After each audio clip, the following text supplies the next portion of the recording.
All right. I'm just going to jump in. Just jump right in. Just like normal. Someone actually made me a intro video that I can start putting on the videos. Like from previous episodes or just like... No, it's just like a generic intro video that I'm going to start putting in. We need that person to produce this podcast. He lives in like California though. Yeah, well, that's fine. Just send them all the stuff. Yeah, that's what the internet is for. That just sounds like more work, and I don't have the time for that. All right, we're back. Episode 10. 10 this time. I messed it up a couple episodes ago. Here with Matt as always, and we have our guest, JJ Yeley. Here I am. Yep. Pretty excited. Happy to have you here in the living room, and we're just going to jump right into it. I've been teasing this one for like a solid month. You've been really yanking my chain. I've been catfishing you just a bit. Well, last week I was solid, and I was telling my wife, I was like... Was that me? It must have been. I don't think it was me. Oh, yeah, we're good. I was like, I told him last week, I'm in on Wednesday. No matter what, I got things to do. I'm going Wednesday.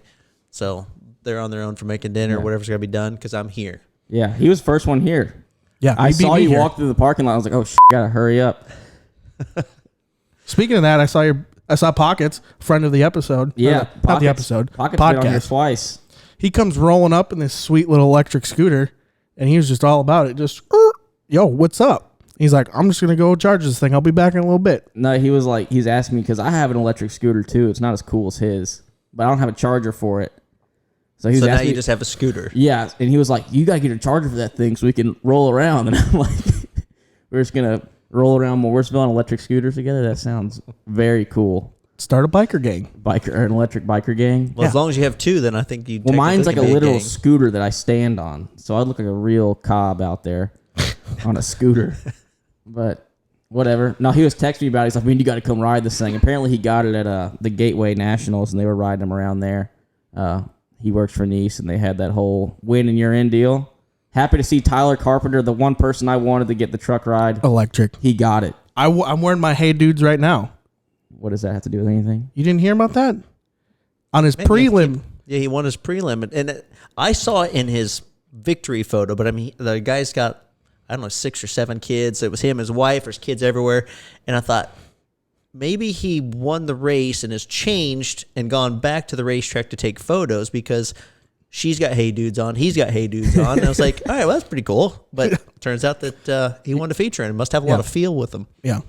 Damn. It's like old Dave Marcus when he wore the wingtips for the heat in the old Cup car. That is interesting. I wear slippers whenever I race, but other than that, I'm standard racing shoes. So, but I've heard some great things about Tyler Carpenter and his whole situation.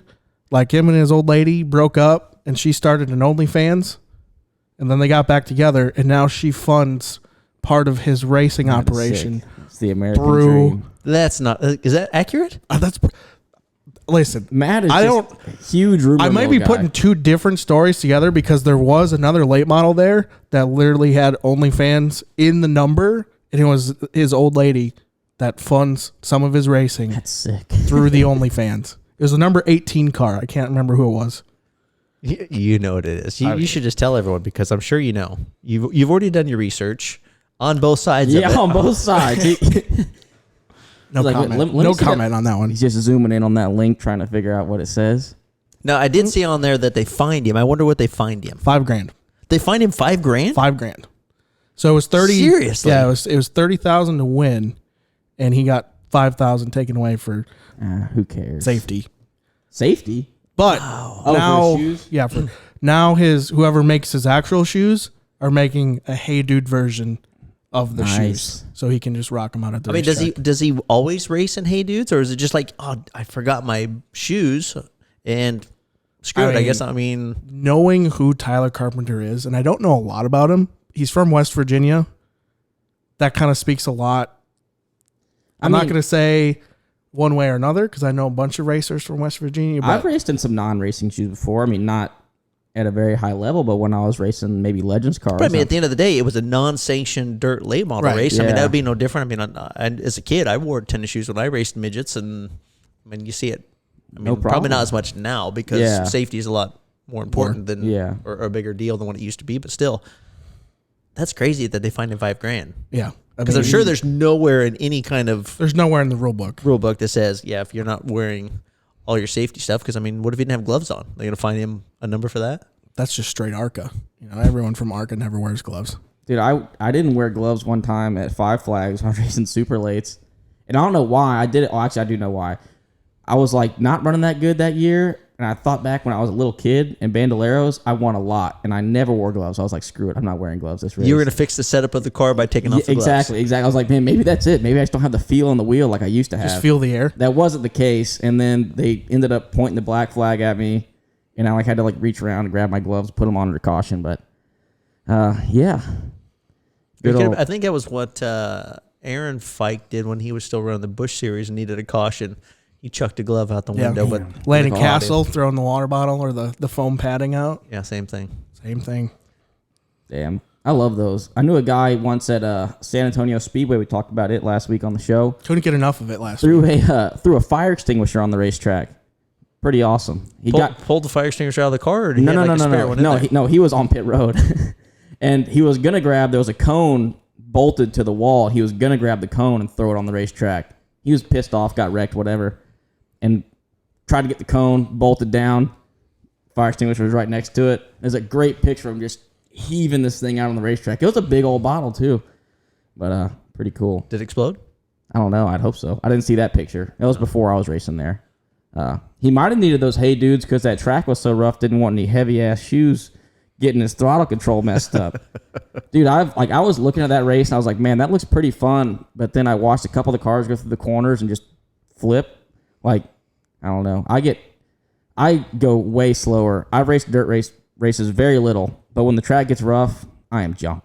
This dude's an expert. I was gonna say, have you ever raced on anything like that rough? I don't know if you saw that race. I've been on some stuff that I watched the race, and I've been on race tracks that, I mean, that's kind of like a unique situation because it's an indoor event. We ran Kemper ran a midget race, 10 years ago, whatever it might have been. It was indoor, and they had problems getting the dirt onto the concrete. I don't think it was deep enough. It was wet. Same deal. It was during the winter, and it peeled up to where we literally hit concrete. I mean, it was a super tiny racetrack. It took probably 15, 20 minutes to get, 16 or 18 cars pushed off just to even run the feature. But it was pretty bad. But yeah, watching the late models, I mean, they're not designed to go through those kind of ruts. No, they're set up for lockdown slick racetracks. And you can't get away from them there. No. The track's so small. Yeah, no, it was definitely exciting. And, even Nick Hoffman said that, he's kind of the king of modifieds and he wins everything, but he's like, yeah, I'm good in a modified, but not in Baja. So yeah. I think he finished in podium and everything. Finished third the entire week in all three series. Every single race. I know I watched the midget race. I didn't watch any of the other ones.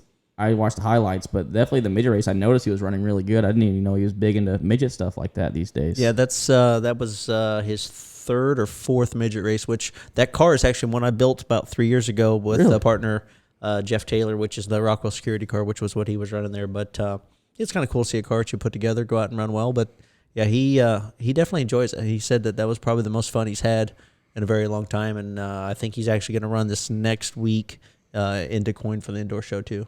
Cool. Get ready for I love indoor racing season. I don't know why. It's just unique and kind of cool. Just elevates, everything.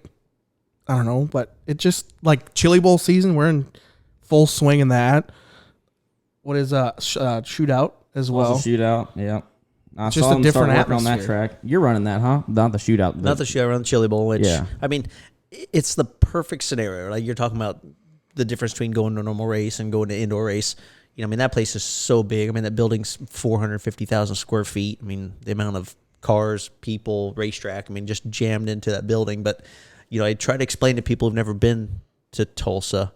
It's like going to Vegas. When you walk in that building at 9 a.m. when they open it, it looks the same as it does at, they shuttle you out like at 11, 12 o'clock night, but they used to not make you leave. Really? And everyone's sitting there partying, having a good time. They got a band going on, and you can't see that it's gone dark. I mean, like I said, it's always the same inside until you walk out. I mean, I think it was like 2006 or 7. Showed up in the morning, everything's fine on like Thursday or Friday, 50 degrees. Next thing you hear all this, people and fans, talking about the storm that's going on. Like, what the hell are they talking about? Race is over, go walk out the door, and there's like a foot of snow on the ground. Like, what the hell happened? Yeah, it was crazy. 50 degrees when we walked in here, 10 hours ago. So Tulsa, you never know what's going to happen with the weather. But once you go in that building, it's it's controlled weather, lights great, everyone's having a good time. No, I definitely know what you mean with the time there, because I remember I raced a shootout one time when I was like 12. And I remember going in and then leaving, or I don't even think it was that. I think we went out to start the car, and I was like, "Holy shit, it's dark outside!" Like I had no idea. You lose all track of time, especially when you're a little kid too. I was riding a razor scooter all over the building and not a care in the world. Can't do that anymore. No more scooters, no more bikes, nothing motorized. Dude, they get on you. There was like a pack of kids on razor scooters whenever at the shootout, at least, because there's a lot less people there, or then I think. I don't know, I've never been to the Chili Bowl, so Yeah, neither have I. I want to go. I'm from Texas. I almost went last year gone. with you to do some filming stuff, but Then you realize That fell you can't through. Then you film. got negated at the last minute. but you've had one of the most like infamous runs to the A main. I still hold the record. It was From the I main, somewhere around there. Yeah, H? It was like an. It might have been I.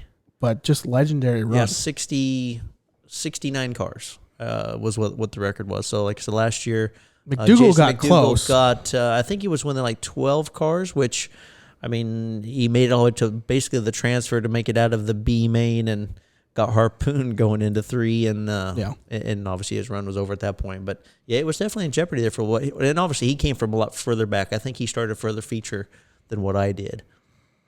But that's the first thing that I remember, like watching Chili Bowl action. That's what I remember. You just And it's running so through it. crazy to do that. I mean, it takes so much luck because you have to be in the right flight, which is hard to explain to people because it worked out well for me, but there's a strategy. If you're in the first flight, there's 2 of each feature all up until the B mains. If you're in the first one, there's usually when they'll rework the racetrack. So if you transfer out of a D main and you have to start at the back of the C main, if you're in the first flight, they usually work the racetracks, and then the track's heavier, it's harder to pass, and you just you might not get that chance to get through there. The second flight usually has a better chance because the track gets slicker, it's easier to pass, and you still need cautions and wrecks and all sorts of craziness to kind of go your way to make it happen. Now I was curious about track conditions with that deal. Do they rework it like every 3 mains, or is it like? They kind of do it as needed. Now they use the same clay every year. Like when they're they're carting it in or trucking it in right now, they stash it 4 or 5 miles away from the building. It's always in the same place. It's the same clay. Personally, I think it's like losing its tackiness. Before It used to be gumbo. It stayed really, really sticky. Now it starts dusting up, and they'll go out there and they have like a little tickler. They'll go out there and scratch a racetrack, put a little bit of water. Do that one more time. A little tickler. Yeah. Actually, the blades go They like spin. Yeah. And then they'll go out and sprinkle it, and then it'll maintain for a couple more races. But it's usually kind of as needed, or depending on time, because they fall under curfew during the week, and it's always tough. And then they have TV on Saturday, so you're still kind of stuck into a window of time. Do you like that they extended it, the prelim nights, one more night? Because they went from, what was it, Tuesday through, now it's Monday through? Well, it's tough because you used to use Monday as kind of Your like your warm practice up. day. You got 2 sessions, which depending on your car number, whatever you were. So I'm usually a lower number, so I'm in the first 10 sessions, and there's usually between 34 and 40 groups. And then once they get to the 40th group, they take like an hour, and then they would reverse it. So you would, being in the first group, you were there all day. You literally sat around just for hours doing nothing. When they scratch it to where you only got 1 session, and sometimes it just depends. You might only get like 3 laps.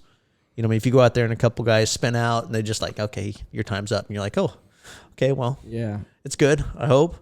That's always blew my mind about dirt racing is like you get no practice. You're just going and a lot of people don't even take the hot laps they get. They'll just stay in the pits. Yeah, it's like the dirt late model guys. Those guys have always blown my mind. You go to Eldor and you run the big races, and you shoot you out there. You run 2 laps, and that's your hot laps, and you get ready to qualify. And you're like, hopefully you better have run there a couple times to make sure you have what you need, because hot laps are pretty much a waste. Just be like, I learned nothing doing that. It's gonna be like whatsoever. NASCAR next year, really.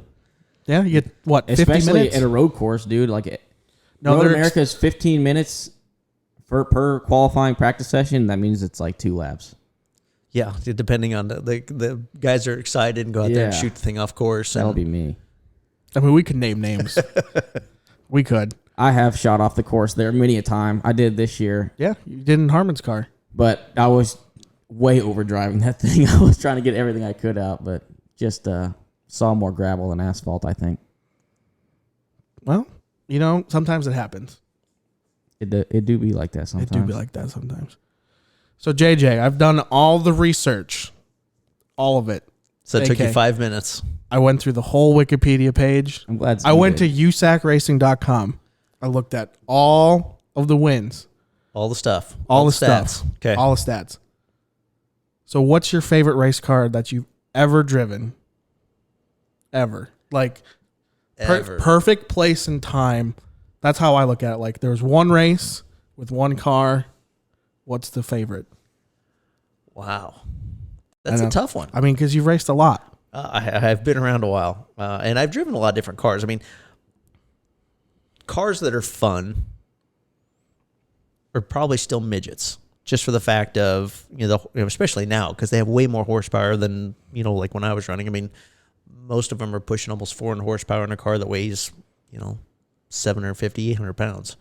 I think you have to weigh like 875 with the driver. So I mean, it's crazy that you can take a midget to a half mile and run almost as fast as a sprint car. That's so sketchy. Like they were an inventor for Turkey Night, and I'm pretty sure the midgets out-qualified the sprint cars.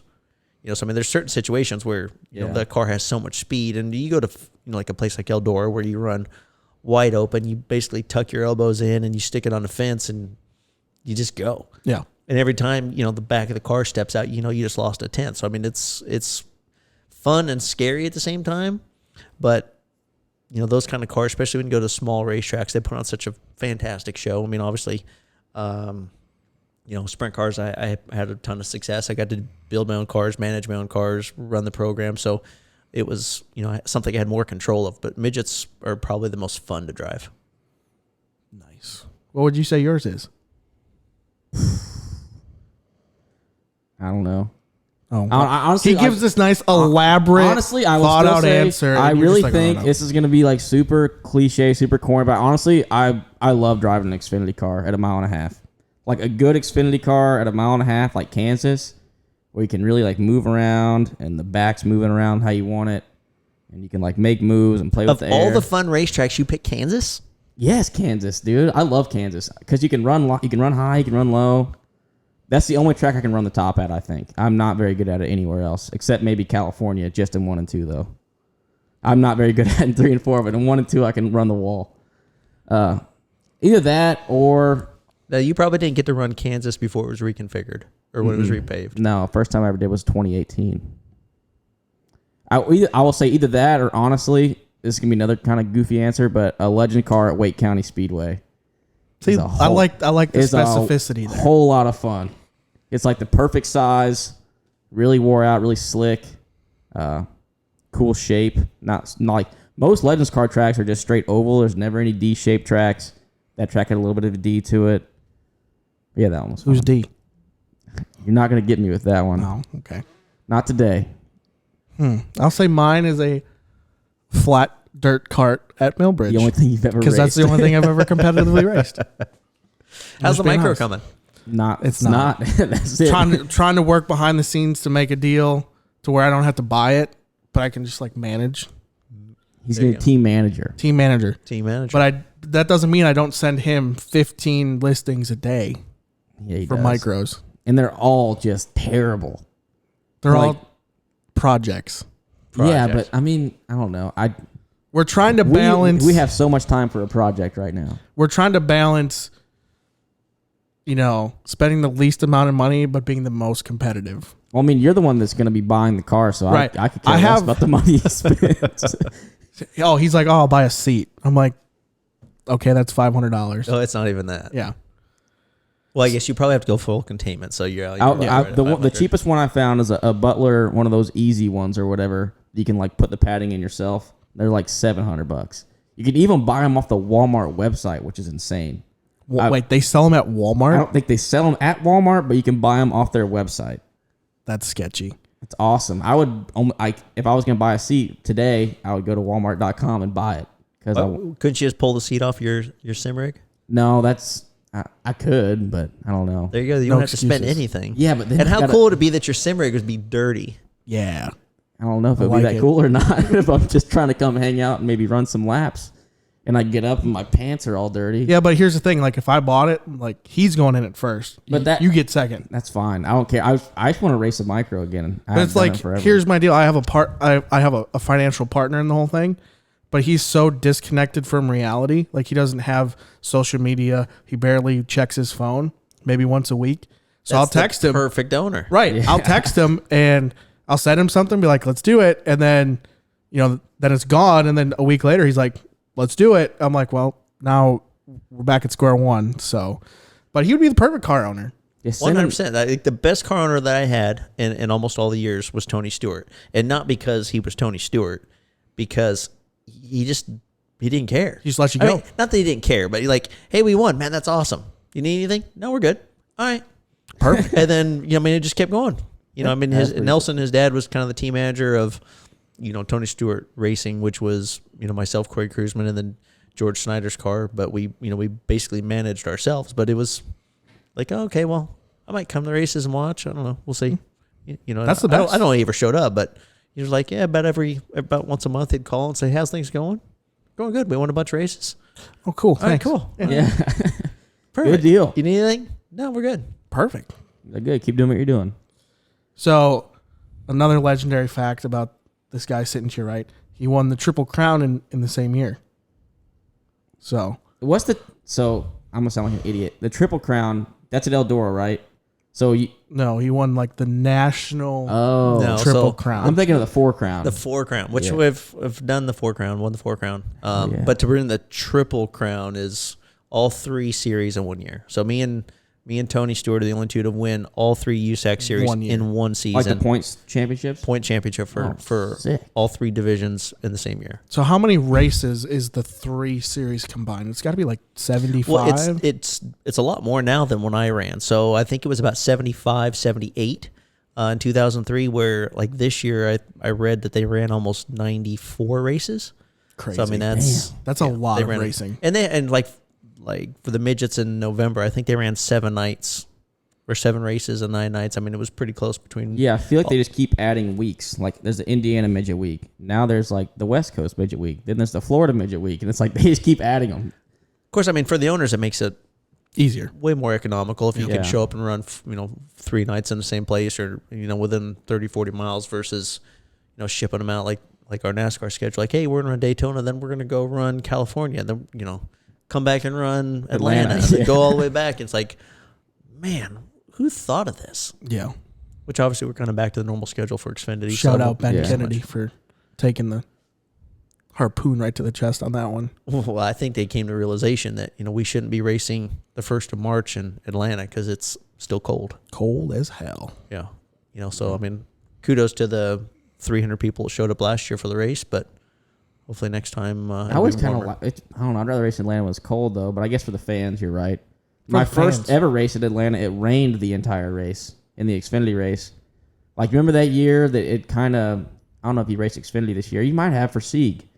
It was like halfway raining all day. Like for the misting? truck race, yeah, misting for the truck race and the Xfinity race because they ran on the same day. And I kind of liked it. I felt like it kept the tires cooler or something. I don't know.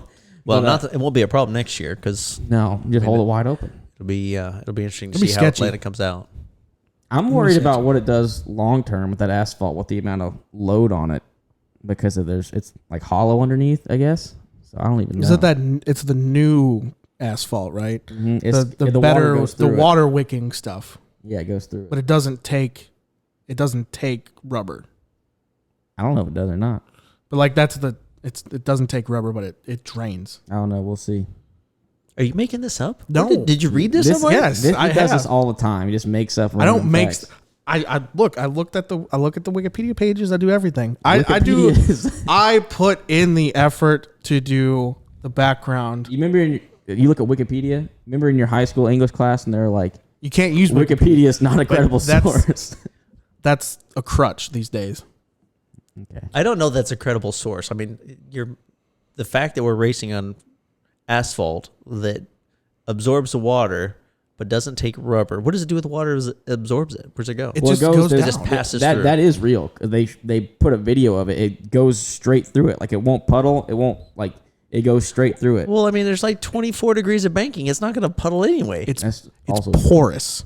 But then there's like a whole draining system underneath the racetrack now too. Oh, that's great. So that means in 3 years it's going to be rough as hell. Yeah, exactly. Where all the pipes are. If we make it to 3 years, yeah. Because Yeah. I mean, every place that has a tunnel, right, is an issue. Mm-hmm. It's always been. It doesn't matter which racetrack we go to. Like, oh, there's a tunnel. There's a bump. Yeah. So Big bumps if usually. now they've decided, like, we're going to put this really cool drain system that's totally state of the art. It's going to work.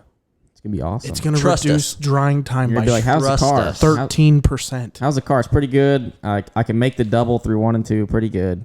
We're gonna be all right though. I think the down 3 and 4, the triple. I'm not making it. So How are the whips on the backstretch? Yeah. Duh, duh, duh, duh. That would be kind of ridiculous. It'll have that crazy shuffle effect like you have at Dover when you drive off into 3 and the thing just shakes all over the place. Or like Charlotte in turn 3, it's got like that washboard or whatever. I hate Charlotte in turn 3. I can't figure it out. Why don't you ask the JJ, what you got? Any ideas? yeah. Well, with the Cup car, it's great because you go to the fence and you just dodge that big rough spot. But yeah, that spot's gotten worse and worse. Which, I was amazed the first time I got to run Charlotte in when I was at Gibbs because the back straightaway, obviously we didn't run coil bound back then, but like you with the car would it's like you didn't have shocks on it. It was crazy. Wow. Yeah, it's like literally just going through like a rolling hill down a back straightaway and the thing's all over the place. Best motor sounds though, because that was when they hopped them up a little bit. They were just screaming down the backstretch like Newman's. The qualifying lap. Oof. All right, Man. easy over there. That'll get you started. I tell you. All right. What about the new car sound? You like that? Yeah, I do. It sounds like a Mercedes GT3 car. Let it look like a dirty grumble. Have you driven the new car yet? Where would you see a GT3 Mercedes? Um, You are like a jack of all trades, aren't you? I had to work. So I was doing PR for the team I work for, and we did the 24 Hours of Daytona. Okay. And right behind us was the race-winning GTD car, which was one of those big-ass Mercedes, with the long nose things. The Winwood Racing 63 car? The purple, orange, and No, it was blue. oh, But those things got like a grumble to them. Okay. cool. It was good. So I did the first part of the test, the first test in the 51, and I was. You're the first person I've talked to. I was taken back because it gives you like no feel. You think it's the tire that does that, or you think it's the rest of the suspension? I think it's a combination of the tire and the steering. I don't know if it's all. You can't put all the blame on the rack, but just the feel. Like when you drive off into one in a old Cup car or Xfinity car, just as you're going over the hump and the car loads up, you can feel the car load up. You know that you can feed it some wheel, and the car's either gonna yaw a little bit or get tight. Gives you no feel. You just like drive off in the corner, and it's got like so much. It feels like caster split. The car just turns itself in, so you're like afraid to turn the wheel anymore. Oh. The car's got zero side force. I was told that, once you get like 1.5 degrees of yaw, you lose all grip. Holy cow. The tire doesn't give you any grip. So like I spun out. I was in, Cole Custer got in, I got out, he got in. We went back and forth, went back out, and he'd just run like 2 or 3 sessions. And it's like, man, the car's really tight, but you can run flat. And it's like, okay. So I got out, ran flat, got a little bit tight, didn't turn the wheel just because you just don't have a good sense with the car, and Rick's new baby that's, $350 plus or whatever it costs to put those things together. Obviously it was just kind of working up to speed and feel. And my third lap out with the car being extremely tight, drove off into 3, kind of chopped the entry to get through that rough spot, got to the middle, started to push up the racetrack. Went from wide open to like half throttle, just rolled out a little bit. Car pushed up about the middle lane, spun out. Like I spun before I ever knew what was happening. Really? So, just stayed on the throttle, like looking over my shoulder, like steering, and it just kind of spun like this, got going straight again. You know, the gearbox is awesome, and the sequential pulled her in, and little pucker action. I was okay because I mean I didn't have a lot to worry about now. You know, that's right over where the haulers are parked, so I'm sure Rick was like, "Oh my god." So that was it was interesting. Like I said, I've never in all the time I've driven in NASCAR ever been in a situation where I was that tight, roll out throttle, and just instantly lose grip and snap around. Do you have any sense of what it's going to be like racing with 38 other drivers out there? I don't know, 40, 39. I mean, just listening to they had like a driver's meeting the end of the first day. And the guys that did the speedway test were talking about, like you really couldn't get near each other. And obviously that was, 3 or 4 months before that. So they've made a lot of good changes with the car. But they talked about like the straightaways, holding onto the car was almost impossible. So as they've made improvements to the steering, I think it's given those guys a little bit more feel. But I wasn't so worried or wasn't so uncomfortable going down straightaways, but I heard that even some of the Chevrolet teams were still sketchy, even at Charlotte test, like going down the straightaway, that the car kind of wandered and moved around. God. So, I mean, you go into a situation like you talk about Kansas where, if they stayed with a 550 package, or if they go to 670, whatever that number is, and they have restarts where they're 3-4 wide. Yeah. It's not I don't know that you'll see it, for one, just because I don't know that it can be done without just wiping out half the field. So I don't know. It's going to be really interesting. I mean, some of the things I saw, guys got super tight. Those cars have diffusers, and, they try to design the car to where they'd be less aero dependent, but it sounds like it's more. For what I've seen, it's way more. And the problem you run into is when you lose, downforce, when you get tight behind someone, you lift, the car raises, and it might have been part of the situation where I spun was if the car raises up, quarter inch, you lose like half the downforce. Yeah. So all of a sudden you went from like really tight to you've got no downforce. So like I said, they're trying to make more improvements. I think they're supposed to have their OEM test this week, which, I think it's, rained a little bit. I don't know if it's supposed to rain some more by the end of the week. I don't even know when it's supposed to be this week, but do you think this car is going to really show who's actually a good race car driver? Because it seems like the last couple of years there have been people who have gotten in cup cars that could just, because it was a wide open kind of thing, they could just go putt around and be in the race. But do you think this will really set the real craftsmen of the sport apart from the average? Well, I think you've already seen that a lot of that's changed just based off of the cars and charters and what's available, the level of excitement for the car, and people thinking that it's going to be a level playing field, or, it's going to be a more equal playing field. So I think a lot of those guys are already kind of getting eliminated out of the Cup Series. Right. Teams or drivers. Yeah. And, I think you'll see drivers retiring early. I mean, like I said, it wasn't fun to drive. I don't know that it's going to get more fun to drive. The car is built. It's done. You're stuck in a box. There's not much that they can change that's gonna make a huge improvement. Like when we had the COT car, like, okay, well, we're going with a wing. Okay, well, we're going to take the wing off and put a spoiler on. So, I mean, they kept modifying the car. You don't have the ability to really modify the car that much. It is what it is. So, I mean, I've heard it's great on road courses because it's basically what it is. It's a road course car. TA car. Yeah, I mean, it's pretty much what it is. I mean, there's some things about the car that are really cool. And then there's some things that you scratch your head like, they definitely look. Who the hell thought of this? I mean, they obviously didn't put a panel of team engineers, people that had the expertise of this is the right direction to go. And like I said, I've heard a lot of good things and I've heard a lot of bad things from parts that are going to have to be monitored by NASCAR. If it's the shocks, if it's the transmissions, they may have bitten off more than they can chew from a timing frame. So I don't know. It'll be great for the Xfinity Series. Yeah, I mean, I'm thinking. Yeah, I mean, Xfinity already puts on the best show. My opinion. I mean, you think so too? I've thought that for a while. Just because in the Xfinity Series, it's kind of like that mesh from the truck series where there's just like 3/4 of the field is still trying to figure it out.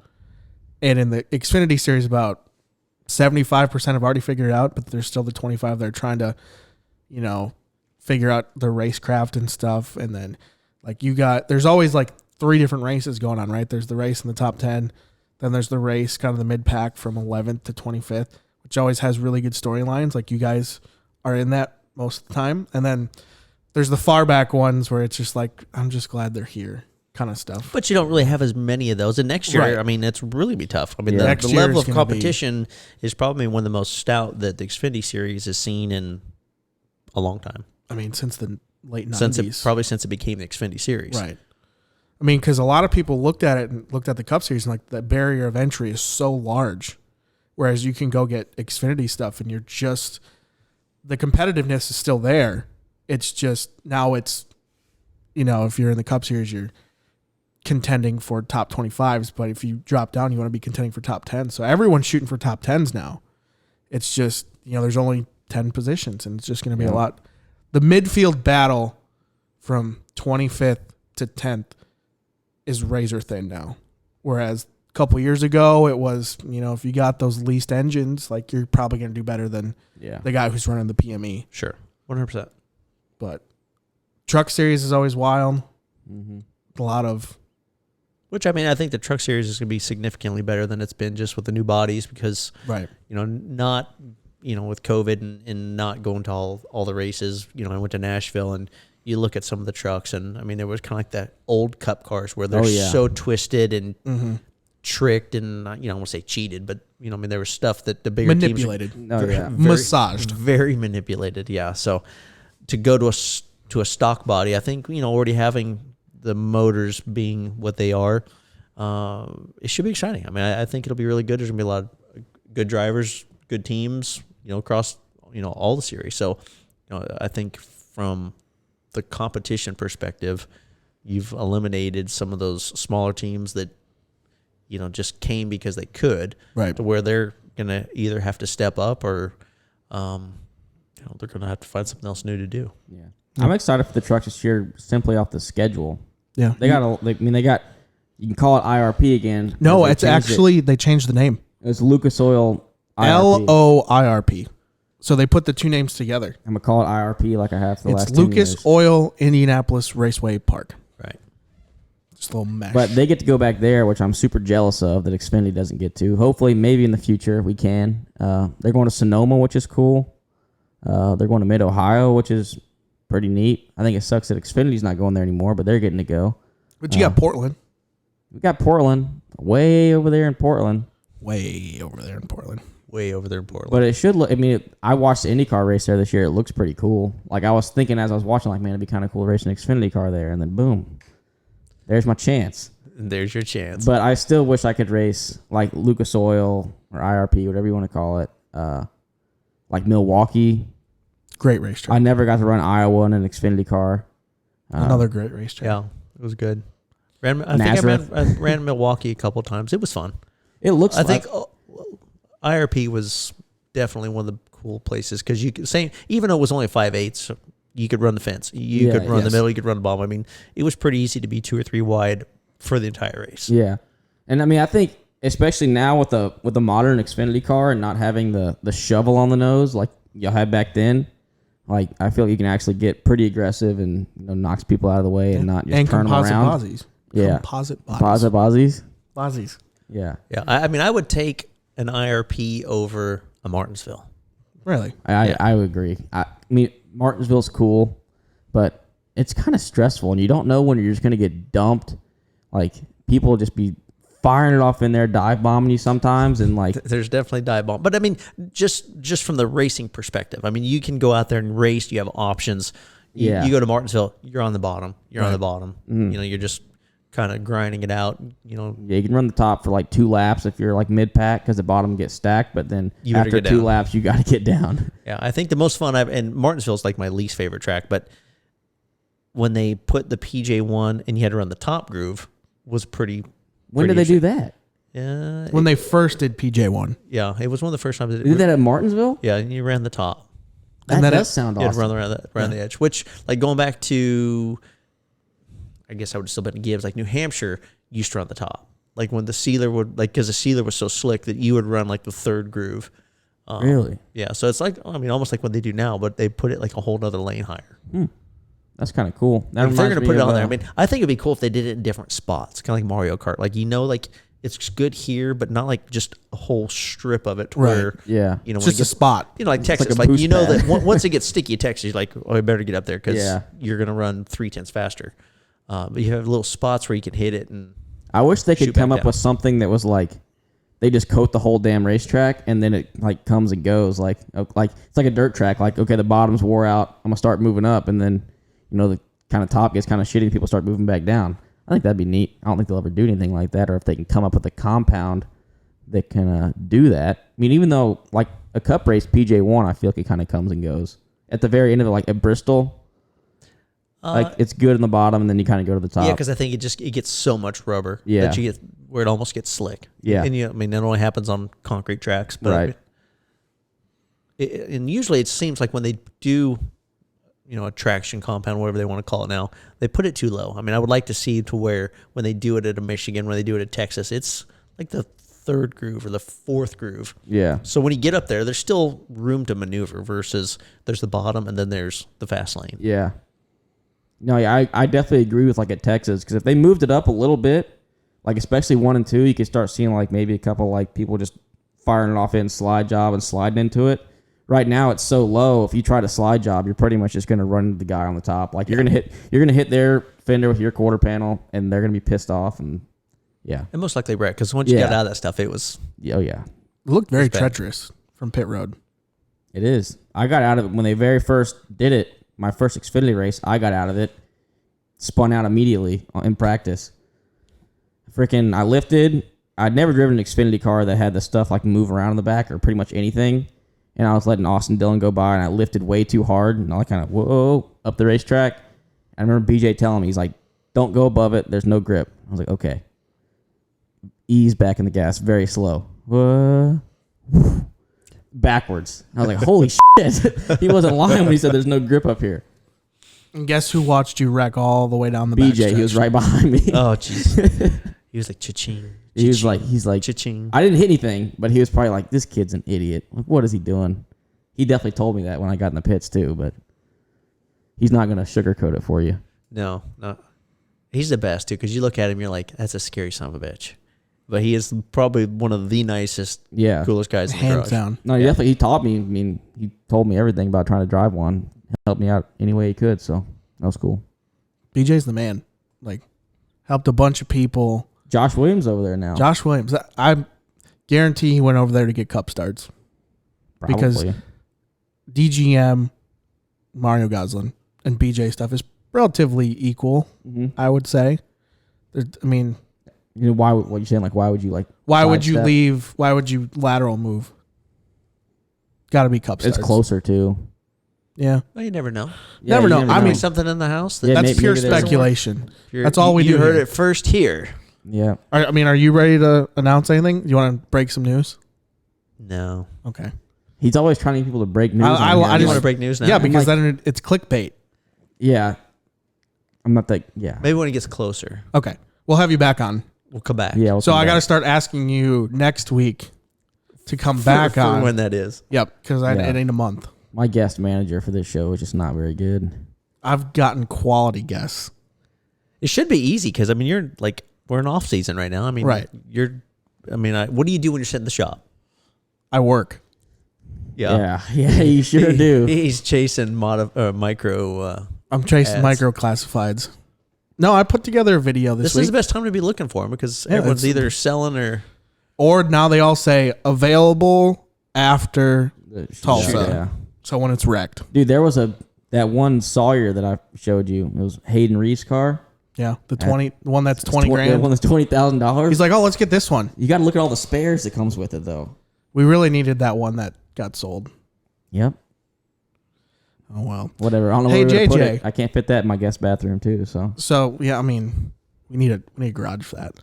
So you raced in the Indianapolis 500 twice, no. See, once. once, But- so your Wikipedia was off. Yeah, but you did win Rookie of the Year for the 500. No, I didn't do that either.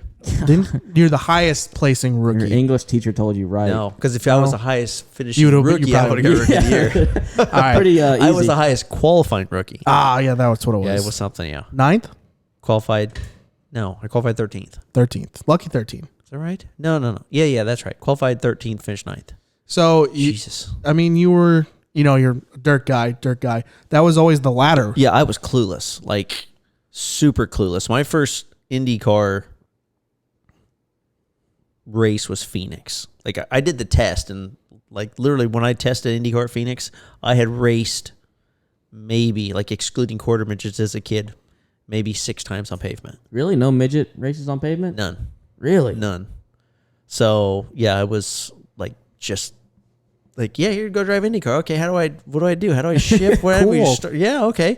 And I mean, I ran really well, was fast. I qualified good to Phoenix, and then I crashed, I don't know, like 20 laps in because I had no idea. I just didn't understand the cars. Right. So I was battling inside the top 10. I got behind somebody, got aero tight, just cranked the wheel, pushed, got some clean air, spun out. Dang. Caught the dog. Back then there was a real dog leg at Phoenix, and caught the outside wall, and the day was done. And went to Indianapolis. Passed rookie test. It was a breeze. You go through 4 sessions. You have to run 10 laps in a certain mile per hour, and it's kind of like hold it at this RPM, and that's going to give you the speed you need to average, and then you go out and run 210.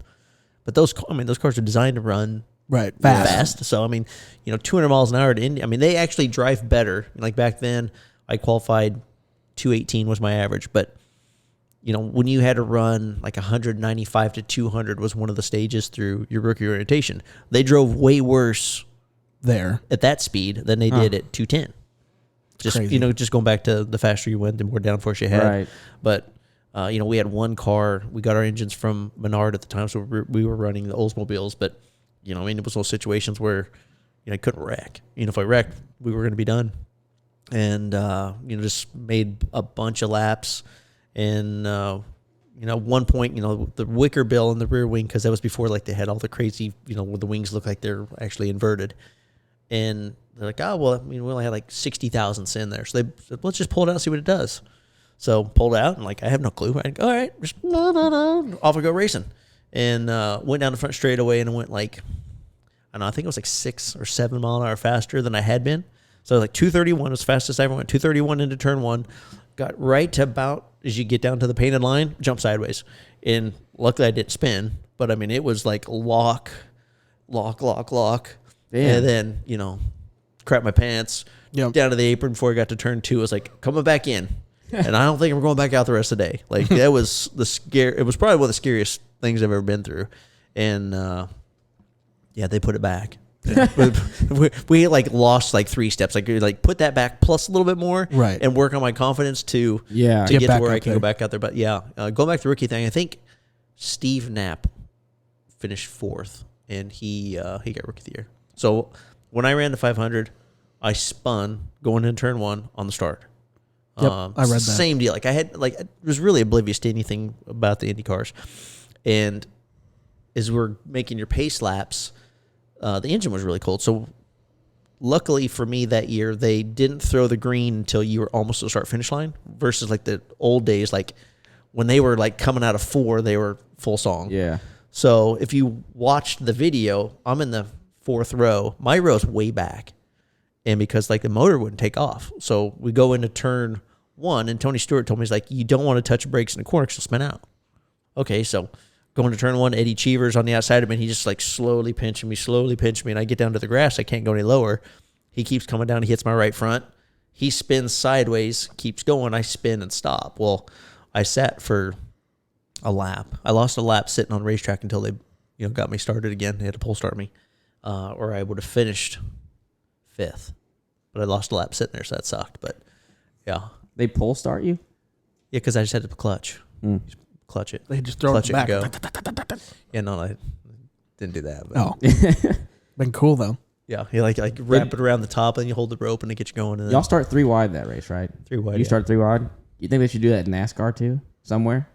Just like I mean, one event. sometimes we start 3 wide. I mean, Yeah, that's what I'm saying. Like, you might as well just start. I think it looks cool. Yeah, Like, I mean that's why. I mean, I wrecked it. I mean, you didn't get the wreck in Vegas, right? When they went 4 wide. kind of. I was honestly. He was an instigator in that. I was not. I was far from instigator. I was He behind punted it. the 26.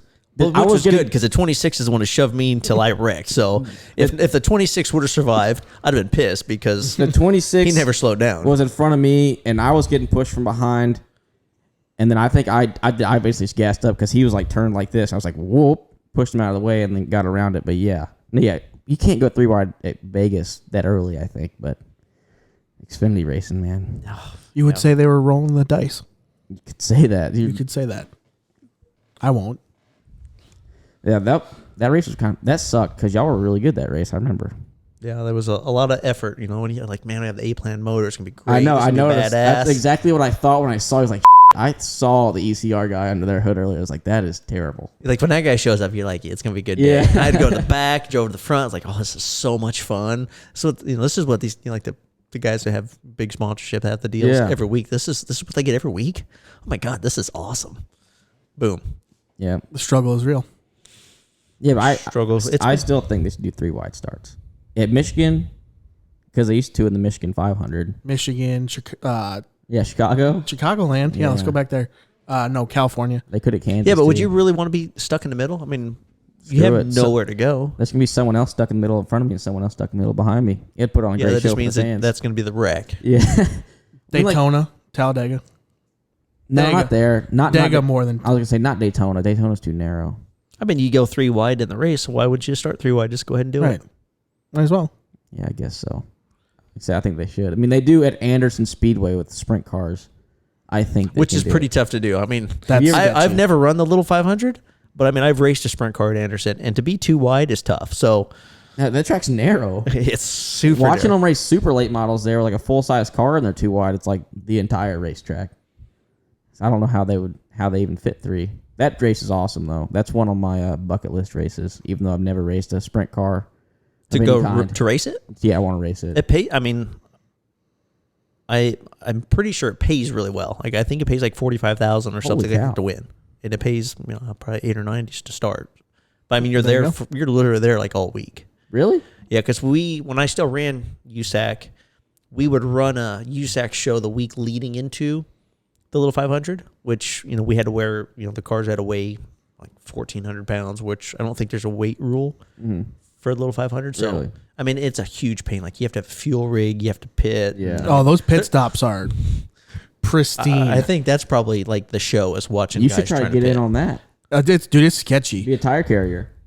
It's all the gas man, and then you gotta basically pay off the push truck truck, yeah. driver because it's pandemonium in the infield. Like they're like almost like pulling these guys off to the side, be like, no, you're starting our car first because there's only like I didn't even think about that. Yeah, because there's only only like 4 or 5. Yeah, there's not very many push trucks in there. and there's like 30 competitors.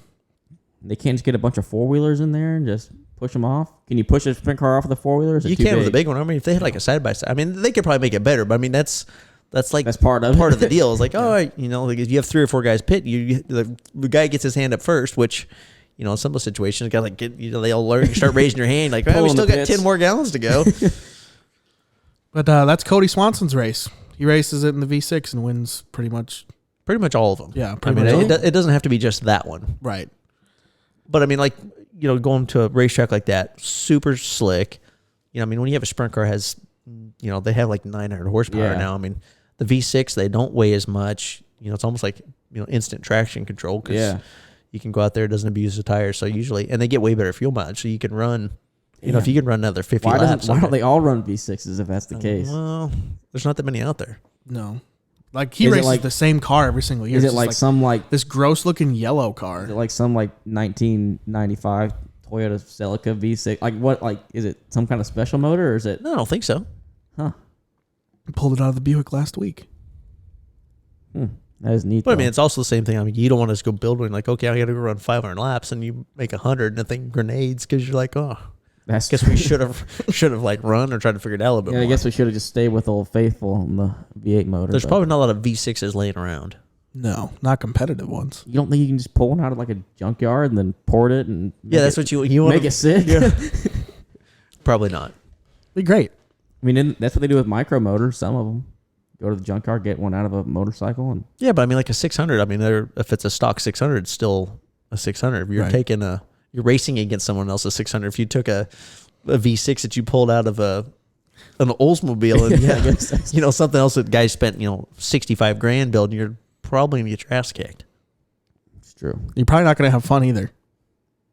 You might still No, have because fun. I mean, like that race is like old school NASCAR race where you have like the leader might be on the same lap as the guy in second, but the guy running third might be like 4 laps back. Really? And, yeah. Yeah, I don't know much There's a about ton it. I of just wanna do strategy it. that goes into luck, and I mean, I try to watch it on. I think what they videoed it this year. I don't know if it was on Flow or they showed it on Speed Sport, but it was. Yeah, it's a race to watch.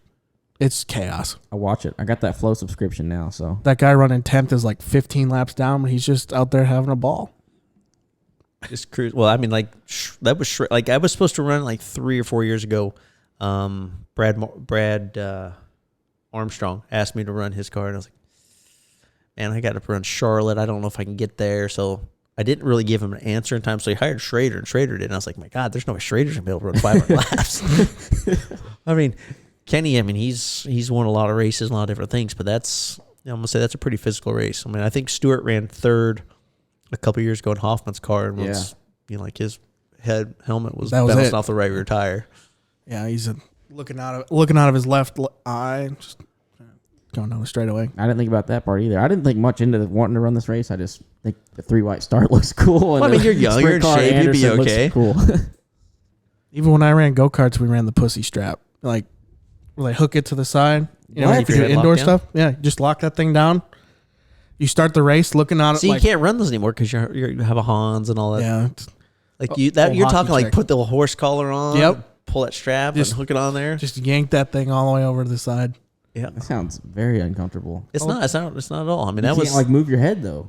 yeah, you can. You can Oh, unhook it. You can move it. I mean, you don't cinch the thing so far down that you can't. Like, I mean, that was like a and hyperbole. it's just got like a little, you just squeeze a little alligator clip and it release. But Like that ain't going anywhere. Like it basically so you can float your head. Okay, Old hockey trick. I guess I get that. I used this forever. That was like the best thing ever. See? I always push Because my I head mean, this way. you're talking like that was a Kirky seat. That's no headrest. If it was like the Kirky Just headrest, that, which is like a little piece of 4x6 piece of aluminum. Yeah, it's like 120 thousandths, and like Yeah. and it's like really soft. So it's like as soon as you hit something, it goes "Wah," and it doesn't ever come back. Custom. Then it's a custom seat. Yeah, That's what I had my Bandolero. I had the sweet Kirky deal, and I don't know how. I think it was a left side one because it said Kirky and it was upside down on the right side. On the right side? Yeah. Perfect. I mean, I still use usually when I run chili ball, I still use a Kirky seat.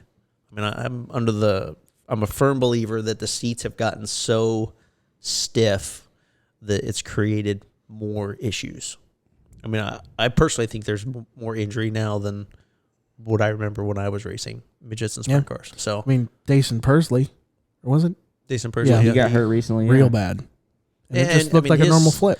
I mean, it was pretty. It was pretty gnarly. nasty, but I mean, it didn't take any massive like stopping shots. But he had his surgery. He's doing well. He's doing a lot better now. Yeah. I think they took I saw a post by his mom that they took the feeding tube out. It was create some irritation, and that was things are turning good for him. But I mean, if it's watching all the wrecks where someone has been injured, like Kevin Swindell's wreck is still the most mind-boggling because it was a pretty slow, non-massive impact type of crash. He just hit right and created the damage. So Did you see? I would rather move around. So that was going back to my story of the Kirky seat. Yeah. You've got I still use nets and obviously still wear Hans now, but I want to be able to kind of move around and let my body move versus breaking something. Did you see that pro truck driver from Five Flags? Did you see that? I wreck? did. Did you see his helmet?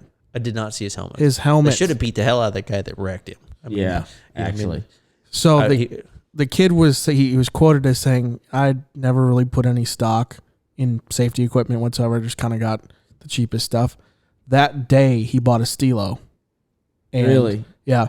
His helmet ground against the wall of the racetrack, and it's down to the the carbon fiber You can stuff see Edge of it. the foam. inside. Yeah, it was wild. Yeah, I And mean, to watch the wreck from the the camera inside was one thing, but there was video posted From from the a fan outside that was stand? outside. It was It looked crazy. yeah, that was a massive hit. But No, crazy. even so, I know the other guy, not the guy that crashed the kid, but the other guy that was in the wreck.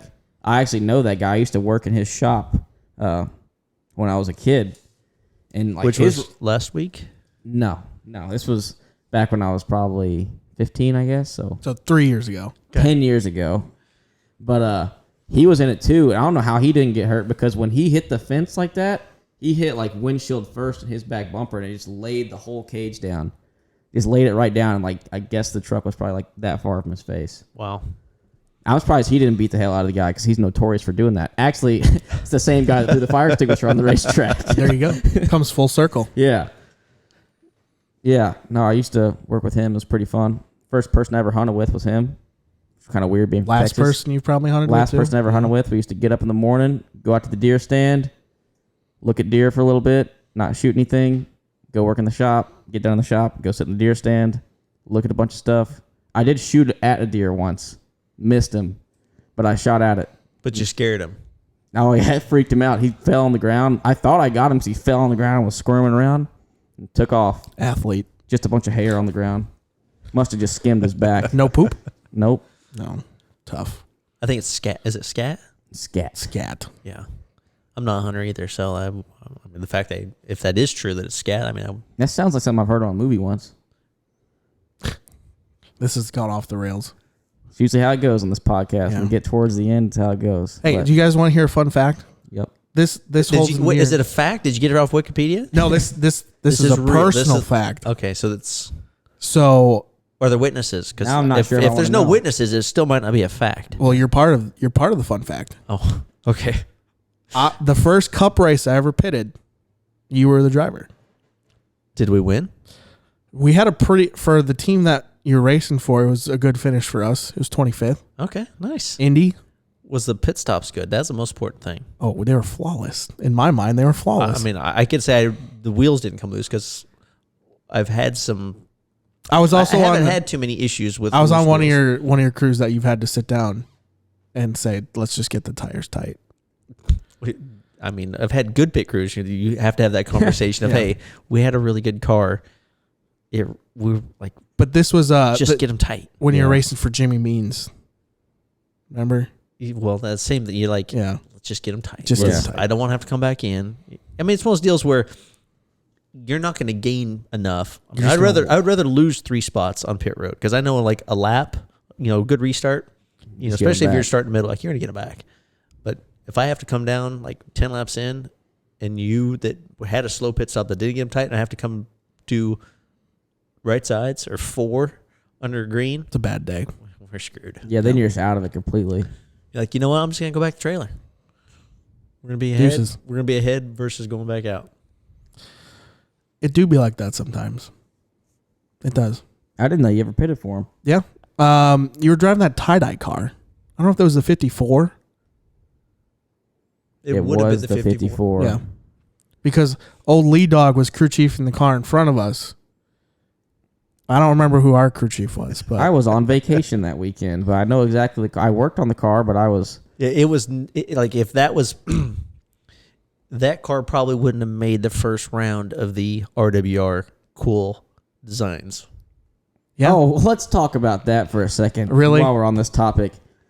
I just got to talk about how Matt completely screwed me over by putting this car right here, great looking race car, put me up against a Davey Allison throwback in round 2. Put that car on the opposite side of the bracket as me, because you know it's going to go far. You know whose car did make it through? One of them at least. JJ Yeley's. the fat boy, one of them did. And when I looked the first time, the normal fat boy car was ahead. So there's 3. But it was a 51 car that it was ahead of. So then all of a sudden there at the end, I lost. I was like, dude, No. what the heck? No, Little so here's what rigorous happened. system. I it put made it- sense that the house car Yep. knocked out the 53 car. But No, here's what happened. I put it across 3 platforms, right? It's on Facebook, it's on Twitter, and it's on Instagram. it was like one of those 49.9 to 50. Yeah, That's what his was too. It was 51.49. Mm-hmm. And he's texting me like, "What do I got to do to like make my car win. I'm like, I don't know. You could pay me. Like, I don't. I almost looked up. Like I was accepting bribes. a fake vote. What happens with the winning design? They are crowned the winner. They get like a free T-shirt, I just wanted sweatshirt, to keep, I just wanted to a keep. trophy. If you win, JJ, I'll get you a T-shirt. Well, I mean, I'm you know not what I'm talking gonna do? about me, but I mean, the gentleman who would have designed the car, I'd be like, man, here you go. You won. You designed the best design that we Oh, had. you want to hear something? Which there's a lot of them. So Spire totally jacked my off-season content of paint scheme bracket. Really? I was a little miffed. But then I'm like, you know what? It's such a great idea. They had to steal it. Yeah, you know. did you message imitation's the somebody? best form Do you, of want, flattery. do you want me to shoot you some contact information? You can start blowing people up. No, I know Philip. I'll just take it up with him. No, we're going higher than Philip. Oh. Yeah, let's go to the top. Oh, tippy top. Well, I mean, maybe Why not not? tippy top, but somewhere in there. But close to the top. But no, I just did it off-season content, something we can put out every day. Yep. Pretty normal stuff. Well, I mean, they didn't have nearly the amount of designs that RWR would have had, especially through. I the amount of cars. actually tallied up all of the designs that we had. It was like something around 96, 97. Holy cow! Really? Well, Joey Gase gets in the car and he runs a different donate life scheme every single week. Yeah. Josh Blicky, Josh Bilicki's got a whole slew of them. It's like an plethora. insurance king. It's an insurance king scheme, but there's subtle differences to all of them. Which so is you pretty count cool because, I mean, Yeah. Josh designs all of his stuff, Majority right? of his stuff, yeah. So, Actually, a listener of the show designs some of his cars too. Shout out Hershey Designs. He actually designed the logo for this podcast as well. okay, nice. Just got to put that plug in there, you know. That's a good plug. Way to go. You But plugged it. your paint scheme's still alive. Still hanging? I think it's gonna hit some. You're gonna have to do a little bit of. Yeah, I don't. Watch I, out for that Davy Allison. I car. don't It's see a it going to the doozy. end. I mean, there was some pretty cool designs. But hey, Cinderella story. No one thought. of course, I didn't think that I'd get beat by that particular 51 design. Right. There's a lot of 51 designs. There are a lot of 50, and some of them are really cool. That one there, I mean, that was pretty much like a shadow looking. There wasn't a lot of color. It wasn't Yeah. super. For the 51 car having the same scheme all year, it has a lot of different paint. I was gonna say, didn't it just run a purple car all year? Maybe Well, a there black was- car once. It wasn't until they ran out of purple. Yeah. Until the JJ ran purple vinyl was non-existent. Yeah, JJ ran the black car at Nashville. Nashville, it was black. And I mean, at that point, it was black. It was a black Pretty much car the at Bristol too. when Last you drove, half of the wasn't year. it? Yep. Yeah, that's Because we also literally ran out of purple. that's also a loose wheel. It was. That was. Yeah, That wasn't- Got I back, was- got I back was- at lead lap, loose wheel. I was pit crew that day, but that was not on me. I was just yanking tear offs and handing water bottles. Yeah, You have to send that one over to your buddy Tony. which That's by Stuart the House. way, you are the best water bottle I know. I'm a grabber driver. and tosser.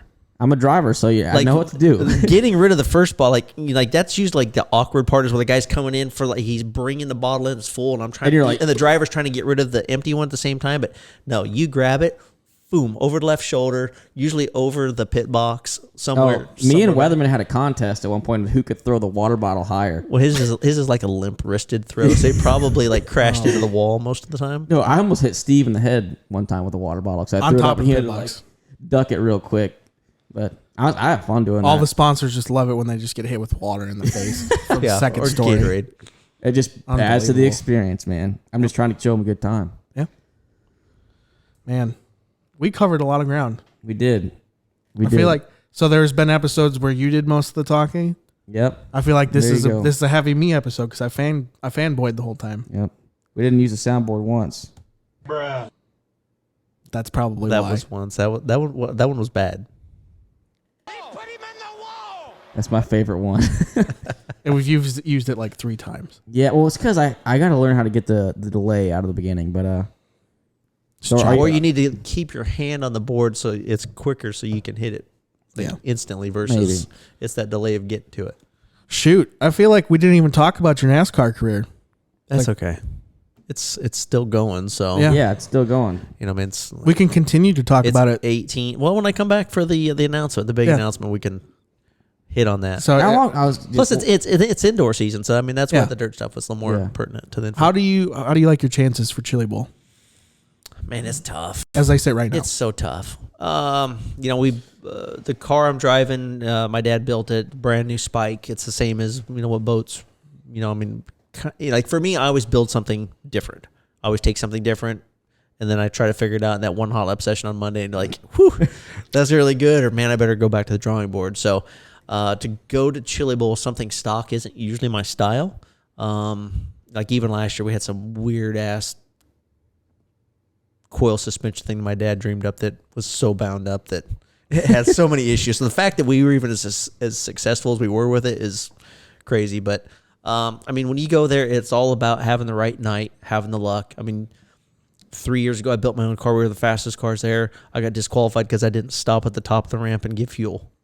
The top two had to give fuel. Officials waved me on. My guys just kept pushing me. Got DQ'd. Had to go to they took all my points. Ran the consi. Started last in the consi. Got to second. Was passed for the lead. Caught a wheel. Turned over. Stuck it in the fence.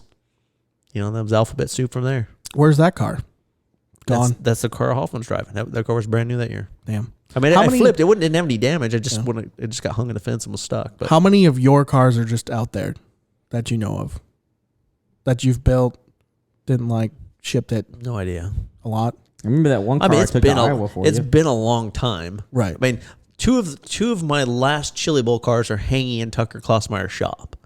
Literally, there's a pool table hanging from the rafters because, one of them was just a badass looking car that was, more aero design. It was kind of a funky looking thing, but it ran well. And then the other one was a non-down tube car that just looked sharp, and he liked them, and that's where they are. What do you think is there a best night, or is it driver related? So match up. Sometimes it's driver lineup. I mean, you hate, and it's funny. Some guys want to run Monday as soon as you get in practice, just get it out of the way. Sometimes, for me, if you're selling T-shirts, you want to start running Wednesday or Thursday because that's when that's usually when the fans show up. Even if it's sold out. I mean, not every fan can spend the entire week in Tulsa, so the grandstands are completely packed inside and out Thursday, Friday. So you race Thursday, Friday, sell more T-shirts. I've tried to run Friday a couple times. Don't like it just because something happens. You crash, blow a motor. You have no time to get stuff ready. So you like to, I try to stick to Wednesday, Thursday just to make it a little easier. Nice. I'll have to get a T-shirt. Maybe we'll go this year, Matt. We'll finally go. I would hope you so. Probably won't, but Chili Bowl's my bucket list. You should be at the shootout. You could be standing there with those cars that are for sale. Yeah. And they're like, well, that one's not destroyed. Just or start making your laps. Look, I'll buy that one from you wrecked. Maybe it just has the right front tore off. I'll buy it from you wrecked for half price. Yeah. Yeah, I got a guy. We get it fixed. Yeah. Okay. He could fix pretty much anything with a coat hanger and a hammer and a Fix torch. a lot of things with that stuff. With a torch. He could do it. You hook me up 2023 bachelor party. That's where I'm going. Tulsa shootout? Or not? Chili Bowl. You're waiting that long? Wait a second. Didn't you just propose? Yeah.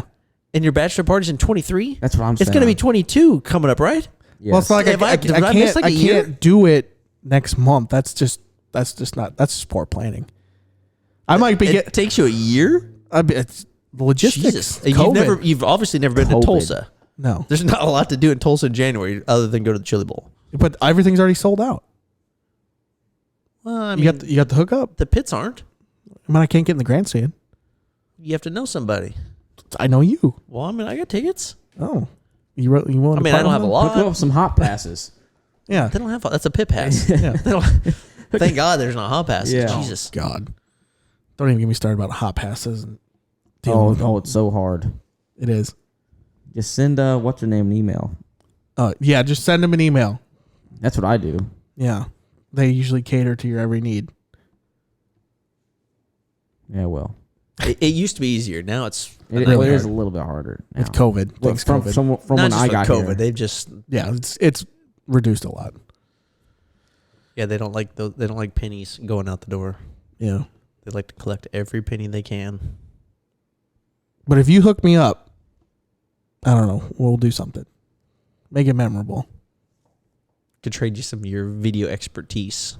Hey, I got all the equipment. A GoPro More than he had last year. A GoPro can have a bad day at Chili Bowl. I got a big camera. No, I'm not. I mean, shoot something in the pits is one thing. You want that live action where you got a GoPro. I got like 3 GoPros now. Hook up the helmet cam. That's like Ooh. the best one, in my opinion. The helmet cam. Yeah.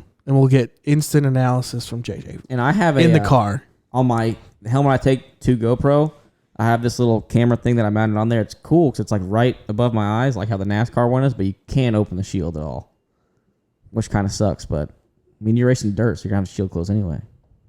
Yeah, but under caution, like the fumes get pretty brutal under caution there, so you want to flip your visor. That's true. I even running the micro that time, dude. I was like just bawling because I couldn't breathe hardly. Which And is those weird. things It's only load under up, caution. too. Like when you're running green and everyone's on the gas and the maximum fumes, nothing. As soon as you hit caution, woof. Of course, they fixed all that because they opened the doors and they got bigger fans than they used to. But and the 10% ethanol, that's $7 a gallon.